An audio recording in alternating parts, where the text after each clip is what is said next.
Bangla news TV থেকে পান্না খান, স্থানীয় খবর ঢাকা থেকে পড়ছি।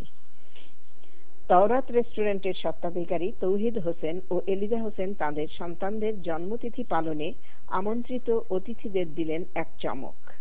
গত 26শে ডিসেম্বর পালিত হয় তাদের সুযোগ্য কন্যা তেহিমা হোসেন ও সুযোগ্য পুত্র তৌসিফ হোসেনের জন্মদিন।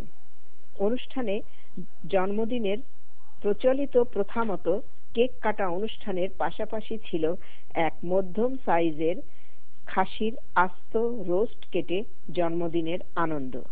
শুধু আস্ত খাসির রোস্ট ও কেকই নয়, এছাড়াও ছিল বহু পদের সুস্বাদু ও উন্নত মানের খাবার। জন্মদিনের এই ভিন্নধর্মী অনুষ্ঠানে সার্বিক পরিচালনায় ছিলেন সোহেল রহমান বাদল। লস অ্যাঞ্জেলেসের বহু গণ্যমান্য ব্যক্তির সমাবেশে ঘটে এই জন্মদিন।